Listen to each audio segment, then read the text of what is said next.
はい、GD ワインの服部です。今回も素晴らしいワイン生産者を紹介するシリーズ第3弾ということで、今日のワイナリーはロマンリッチと言います。写真にはピエディモンというふうに書いてあるんですけれども、こちらはワインの名前となります。で、ロマンリッチなんですけれども、イタリアのフリウリ州という場所にございます。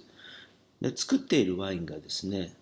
スパークリングワインなんですけれども、ピエディモン一つしかございませんので、現地の方はピエディモンというふうに言うことがですね、多いと思います。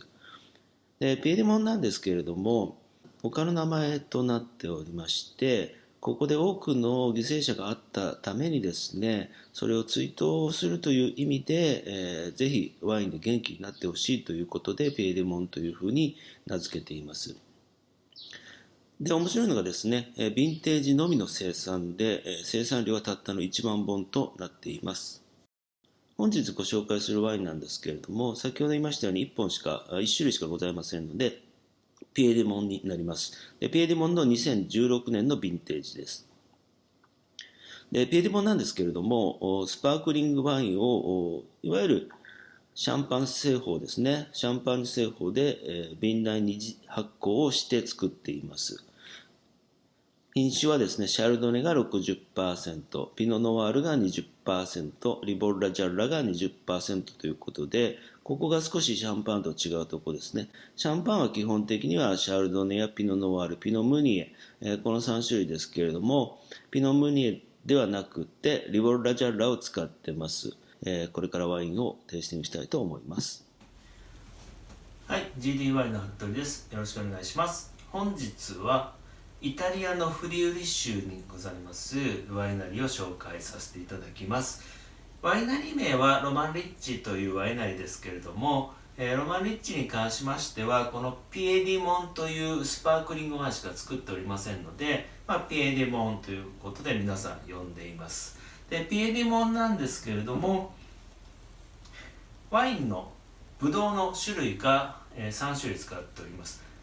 骨格をですね、ワインのボディを与えるためのピノノワールが大体 20% ですね。で、シャルドネ、これ優雅さとかを与えますけれども 60%。あと特徴的なのがリボルラジャッラというフリウリ州の土着品種を 20% 使っています。で、リボルラジャッラに関しましては酸味がありますのでフレッシュな感じを残すということで使っています。ピエディモンなんですけれども、こちら年間大体1万本しか作っていません。でしかもですね、ヴィンテージワインということでその年のものしか作らないというこだわりです。で、最新ヴィンテージで2016年になりますので、大体リリースまで3年ぐらい寝かすということになります。これは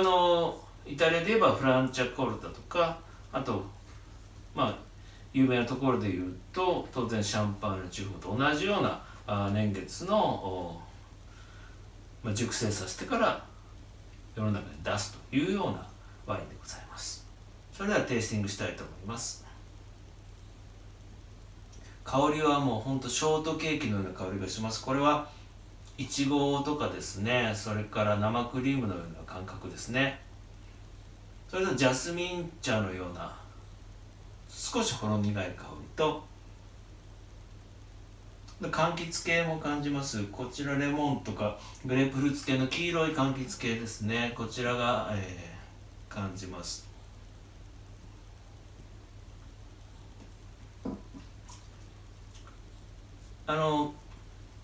飲んだ感じなんですけども、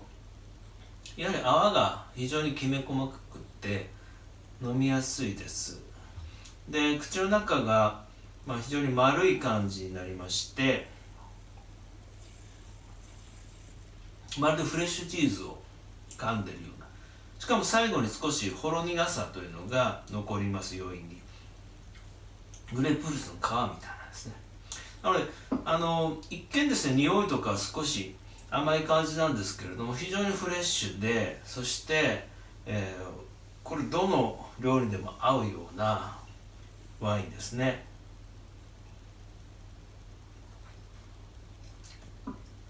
はい、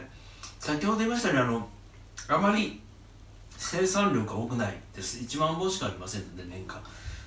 あまりイタリア外には出ないので、もし見かけることがあったらですね、皆さんもぜひ楽しんでもらえればと思います。どうもありがとうございました。